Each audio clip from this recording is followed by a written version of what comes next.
J'espère que vous allez bien, j'espère que vous vous portez bien. Nous sommes donc de retour, comme il était promis, à la veille du mois du Ramadan, pour continuer à explorer avec vous, à vous inviter à explorer avec nous les dessous de l'actualité algérienne, les enquêtes, les révélations, les scoops, les informations confirmées, les informations les plus fiables, les analyses, les décryptages les plus objectifs possibles, sans aucune prise de parti, avec l'honnêteté la plus, avec un devoir d'honnêteté que nous essayons d'observer dans les proportions les plus importantes. C'est très difficile de travailler sur l'Algérie, c'est très difficile de rester neutre, mais nous essayons de le rester parce que c'est important pour vous fournir une information détaillée et fiable, et à vous de vous forger votre propre opinion. Marhaba bikoum ya jamaat al-khair. Vous nous avez manqué, nous sommes de retour après quelques jours de repos qui s'imposaient pour se retaper une forme qui était malheureusement en grande difficulté, notre forme physique et psychique. C'était pas évident, Ejmaha, de poursuivre notre travail sans chercher une nouvelle source d'inspiration, on va dire.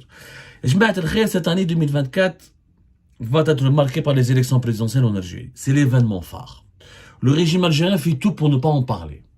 Il fait tout pour le banaliser ou pour essayer de faire oublier à l'opinion publique nationale et internationale que l'Algérie fait partie de ces nombreux pays au monde entier qui devront organiser des élections présidentielles en 2024.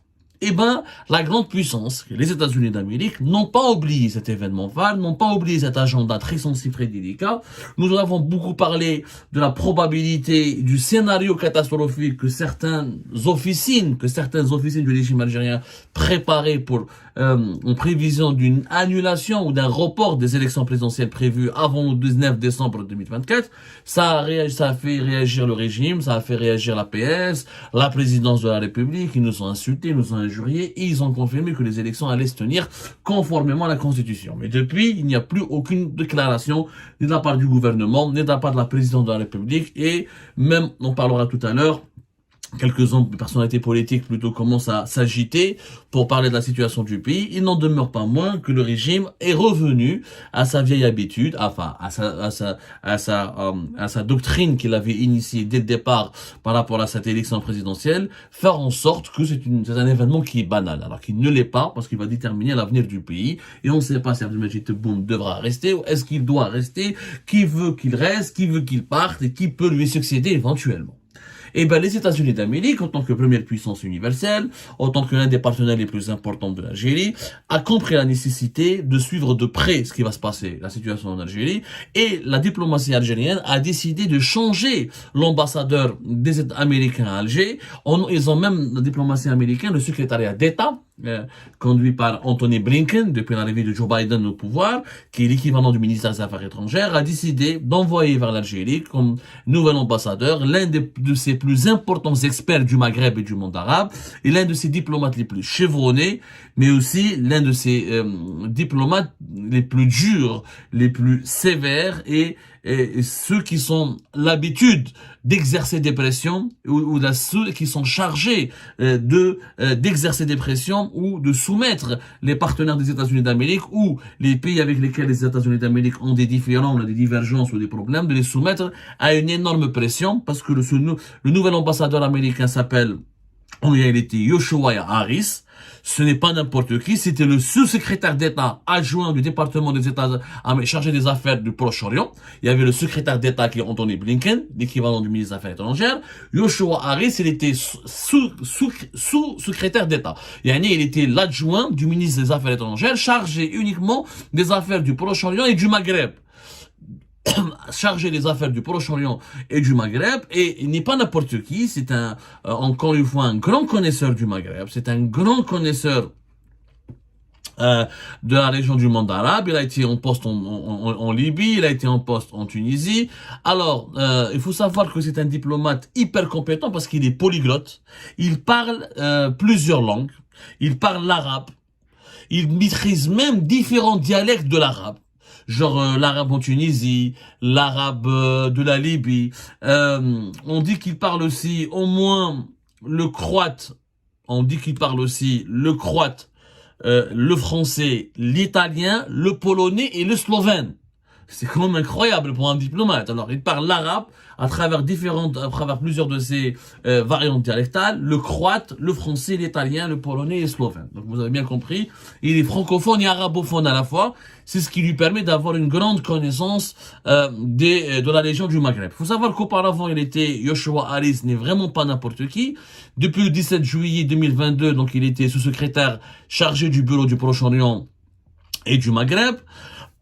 Auparavant, il avait occupé le poste de directeur des affaires à maghrébine ou des affaires de l'Afrique du Nord au niveau du Conseil de la sécurité nationale des États-Unis d'Amérique entre 2021 et 2022.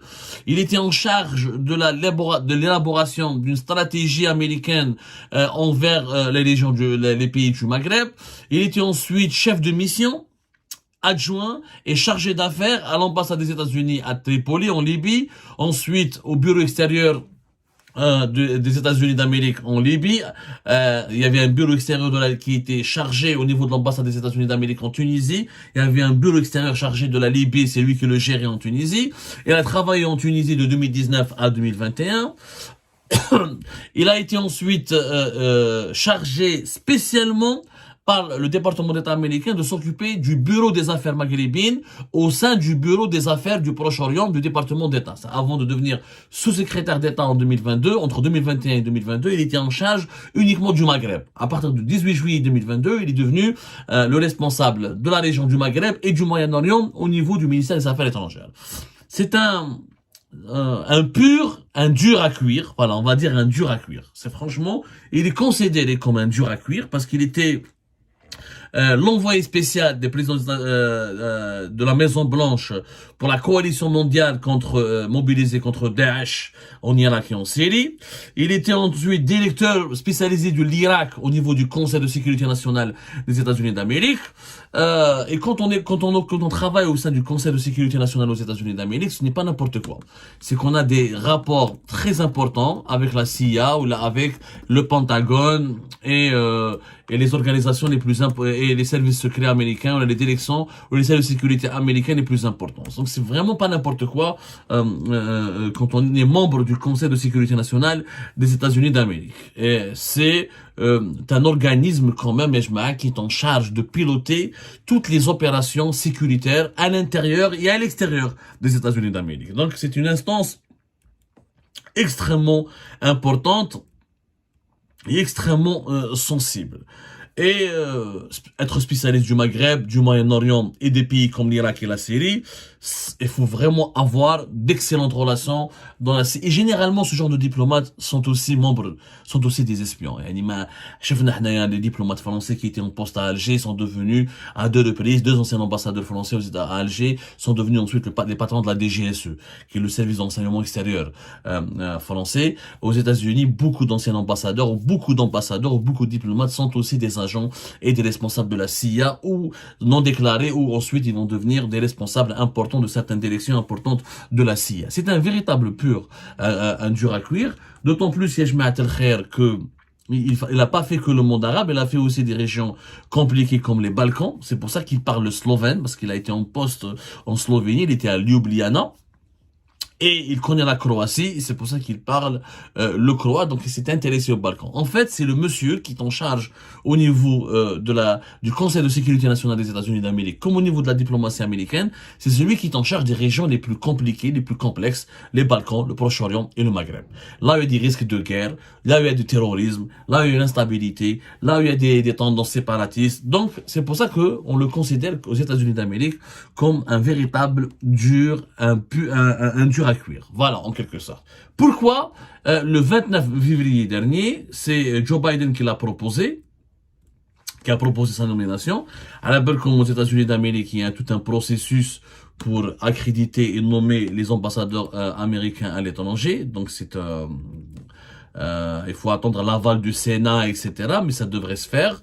Si ce processus va être mené jusqu'à peut-être fin mars, je crois peut-être fin mars, début avril, Yoshua Harris sera en Algérie, un pays qu'il connaît bien, parce qu'il était déjà venu en Algérie à 2 reprises, et c'est le monsieur qui était en charge, rappelez-vous de l'émission que nous avions réalisée le 10 décembre 2023. C'est lui qui est venu le 9 et 10 décembre 2023 à Alger. Ensuite, il est parti à Rabat pour faire une médiation, pour proposer une médiation américaine entre l'Algérie et le Maroc, afin que l'Algérie et le Maroc rétablissent leurs relations diplomatiques ou concluent un accord de paix qui permettra à la région de se prémunir contre une éventuelle guerre ou contre les dérives, les dérapages de ce conflit politique et de cette guerre larvée qui opposait l'Algérie au Maroc depuis la rupture des relations diplomatiques entre l'Algérie et le Maroc en été 2021. Il est venu aussi au mois de septembre en Algérie, toujours dans le cadre de sa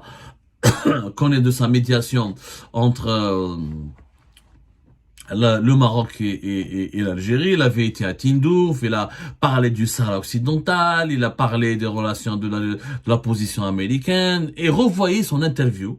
Nous en avons parlé, revoyez son interview qui a été diffusée entre le 9 et le 10 décembre 2023, et là, sur les relations algéro-marocaines, sur les problèmes entre le Maroc et l'Algérie. Oui, on a expliqué parfaitement. Yoshua Harris est venu avec une des propositions clair, net et précis, dans laquelle il dit clairement que les États-Unis d'Amérique ont fourni des gages de sécurité au régime algérien, que le régime algérien le Washington a rassuré Alger que Washington n'acceptera jamais qu'Israël ou le Maroc attaquent l'Algérie ou la menace à la sécurité nationale, et que les États-Unis d'Amérique sont prêts à proposer un deal, le deal américain qui avait été proposé en décembre 2023 au régime algérien. Les États-Unis d'Amérique fournissent des armes à l'Algérie pour lui démontrer qu'elle ne favorise pas uniquement le Maroc et qu'elle ne veut pas favoriser une supériorité technologique du Maroc au détriment de l'Algérie, qu'il y a eu un accord de défense qui est en cours de négociation.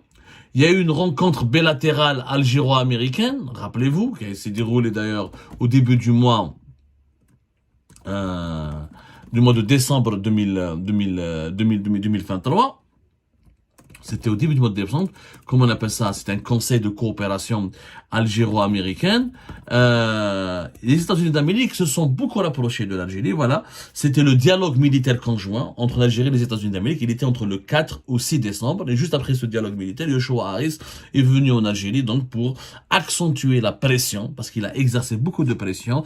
Dans l'interview qui avait été publiée sur le site de l'ambassade des États-Unis d'Amérique, il expliquait très bien qu'il attendait, comme les États-Unis d'Amérique ont donné des gages et des engagements concrets à Alger, il veut que les dirigeants donnent des gages et des engagements qui démontrent que l'Algérie n'a pas envie de déstabiliser la région, ou qu'elle s'engage à ne pas agresser son voisin marocain, ou de ne pas exacerber les tensions avec le Maroc à cause du dossier du Sahara occidental, et que les États-Unis d'Amérique estiment aussi, d'ailleurs il l'a dit, en filigrane, que l'Algérie devrait changer de position sur le dossier du Sahara occidental, parce que l'Amérique ne veut pas, comme beaucoup de grandes puissances, en tout cas de ce monde, ne conçoivent pas la nécessité de créer un nouvel État indépendant, le Sahara occidental, vu les problèmes de sécurité régionale, vu les problèmes de terrorisme, vu les problèmes des coups d'État, vu les problèmes socio-économiques, les problèmes climatiques.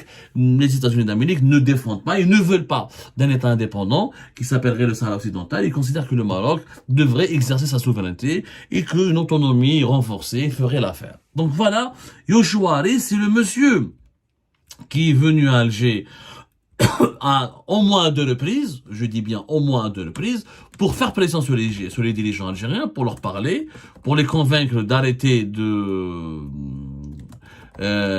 changer leur doctrine très radicale vis-à-vis du Maroc, vis-à-vis du Sahara occidental, et qui veut donc amener la paix et négocier la paix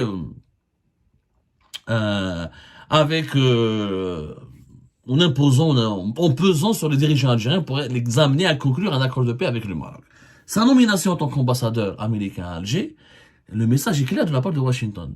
C'est que les États-Unis veulent surveiller de près ce qui va se passer lors des élections présidentielles, veulent avoir un regard de la part d'un ambassadeur hyper connaisseur, qui est un dur à cuire, qui parle arabe, qui parle le français, et qui a déjà travaillé avec les dirigeants algériens militaires et civils, et que les États-Unis d'Amérique veulent avoir un regard très approfondi sur ce qui va se passer pendant ces élections. Et sa nomination démontre aussi une forme d'inquiétude de préoccupation de la part de l'Amérique par rapport à ce qui se passe au Maghreb. Parce que jusqu'à aujourd'hui, le deal américain, visiblement, il a été refusé par le régime algérien, qui continue donc dans sa politique anti-marocaine, qui continue à soutenir le Polisario, qui continue à sacraliser la cour du Sahara occidental, et dans les appareils propagandistes, dans les médias, les appareils propagandistes médiatiques du régime algérien continuent même à diffuser les thèses les plus anti-marocaines et à arborer ou à afficher les menaces d'une guerre, d'une éventuelle guerre. D'ailleurs, c'est un scénario, les troubles et les relations, les mauvaises relations avec le Maroc et le risque d'une guerre avec le Maroc est d'ailleurs l'un des principaux arguments avancés par certains officiers du régime algérien pour reporter les élections présidentielles de décembre 2024. Youshoua Harris, s'il a été nommé à ce moment-là, je dis fin février, il devra arriver donc peut-être fin mars, juste au milieu du Ramadan, au milieu du Ramadan, avant la fin du Ramadan. Donc à quelques mois de de ce qui devrait être la convocation du corps électoral, c'est que les États-Unis d'Amérique ont envie de peser, ont envoyé en Algérie leur meilleur ambassadeur, leur meilleur diplomate spécialisé du Maghreb, le plus dur, le plus connaisseur des enjeux sécuritaires et militaires aussi, c'est qu'ils ont envie, encore une fois les Américains, d'exercer des pressions sur l'Algérie pour que l'Algérie ne bascule pas dans l'inconnu en évitant d'organiser des élections présidentielles. C'est la peur des États-Unis. Les États-Unis d'Amérique ont peur qu'un conflit éclate en Afrique du Nord et qui profitera à la Russie et à la Chine et ce conflit-là va déborder au-delà de la Méditerranée et pourrait donc menacer les membres des pays de l'OTAN, les pays africains, les pays européens membres de l'OTAN qui sont les alliés les plus importants des États-Unis d'Amérique, notamment l'Espagne, le Portugal, l'Italie, Malte, etc., la France. Ça pourrait une guerre, des débordements ou des frictions armées, on va dire, des accrochages entre l'Algérie et le Maroc vont menacer directement la stabilité de l'Union européenne. Une Union européenne qui est déjà fragilisée, qui est sensiblement fragilisée à cause du conflit ukrainien à cause de la guerre en Ukraine depuis 2022. Si une autre guerre éclate à la frontière, pas loin de l'Union européenne, l'Algérie et le Maroc, c'est quand même, on est à une demi-heure des côtes de l'Europe du Sud, notamment des côtes espagnoles. Ce sera une catastrophe majeure pour la stabilité régionale et donc une menace directe pour l'Union européenne. Et ça va jouer sur les prix du gaz, sur les prix du pétrole, et ça va permettre à des réseaux de crimes organisés, de terroristes, etc., de prospérer sur l'autel de cette instabilité régionale. Les États-Unis d'Amérique ne le permettront jamais. Et c'est pour ça qu'ils exercent de fortes pressions pour que le régime algérien change de politique radicale à l'égard du Maroc, en tout cas, n'entre pas dans une phase agressive. Le régime algérien, pour le moment, agresse le Maroc de façon médiatique, de façon diplomatique. Mais on a bien remarqué que depuis 2022, et depuis que le lobbying de ce qui devrait être, de ce qu'elle va être l'ancienne ambassadrice des États-Unis d'Amérique à Alger, Elisabeth Moore, en plus de l'arrivée, depuis les 2 visites en septembre et en décembre 2023 du Youshoua Harris, il n'y a pas, vous avez remarqué, il n'y a pas eu d'exercice militaire dans l'armée algérienne, à côté de la frontière marocaine, comme c'était le cas en 2021, comme c'était le cas un peu au début de l'année 2022. Il n'y a pas eu de menace militaire. L'armée algérienne ne montre plus ses muscles à la frontière du Maroc. Et ça, c'était le résultat direct des pressions américaines. Maintenant, les Américains veulent non seulement qu'il y ait des gages, que l'Algérie n'attaquera pas, mais ils veulent que l'Algérie change de politique. Ils veulent surtout accompagner l'Algérie dans ce processus de succession de Tebboune éventuellement, ou dans sa reconduction comme deuxième mandat. Les Américains ne vont pas dire aux dirigeants algériens on veut plus de Tebboune. Les Américains sont très fins. Ils s'ingèrent pas directement. Vous voulez garder Tebboune, gardez-le. Mais les Américains ils veulent surtout que les élections se déroulent dans un climat sain, avec le moins de dégâts possible, avec le moins d'insécurité possible, et sans que un radical, ou qu'un courant radical, ou qu'une tendance très radicale n'exerce une emprise globale et dangereuse sur le régime algérien. En clair, les Américains veulent que l'Algérie reste stable. Que le régime algérien reste stable, il reste tranquille, il ne cause pas des problèmes dans la région. Si cela signifie le départ de Tebboune, les États-Unis d'Amérique n'hésiteront pas à appuyer le départ de Tebboune. Et si cela signifie que Tebboune doit être maintenu, mais avec un deuxième mandat réaménagé, avec des nouveaux compromis et avec un changement de politique, les États-Unis d'Amérique n'hésiteront pas aussi à l'accepter. En tout cas, quoi qu'il arrive, ces choix n'ont pas été encore faits. Yoshua Harris va être une pierre dans la sandale du régime algérien. Il va exercer beaucoup de pression. Il va se mêler, il va exiger des réunions, des audiences. Il va demander des rapports. Il va sans cesse essayer de demander ou d'accompagner l'Algérie dans cette phase très sensible qu'est les élections présidentielles 2024 et de limiter les dégâts. Parce que si une crise politique comme en 2019 éclate de nouveau en Algérie en décembre 2024, ça va être un séisme pour toute la région. Parce qu'il est éventuellement, peut-être que les Américains craignent que le régime algérien ne lance une grande répression s'il y a des manifestations populaires qui éclatent comme en décembre 2019. On n'a pas la certitude que le régime actuel, version Schengen Hayat-Boun, observe la même attitude pacifique qui a été observée par Gaïs Saleh. Peut-être que les autorités algériennes, actuellement, veulent réprimer, aggraver la répression, persécuter, empêcher les marches, empêcher les contestations, ce qui pourrait faire basculer l'Algérie dans un risque d'instabilité majeure. Surtout que les Américains ont bien vu que les Russes se sont emparés du Sahel en éjectant la France. Si maintenant l'Algérie tombe où elle a subi un coup d'état militaire, où elle a subi une crise politique qui pourrait la fragiliser encore davantage, les Américains, pour eux, ce serait hyper dangereux parce que c'est un pays central, c'est un pays pivot, c'est le géant de la région. Et les États-Unis d'Amérique, pour protéger leurs intérêts, les intérêts de leurs alliés européens, ont tout intérêt justement à ce que l'Algérie reste un pays sûr, un pays stable, qui organise des élections de façon la plus propre et la plus transparente possible, en tout cas dans les conditions les plus pacifiques, pour que le pays ne s'effondre pas et n'entraîne pas toute la région dans une nouvelle crise comme celle que nous avons vécue avec la Libye, avec les coups d'État au Sahel, etc., etc.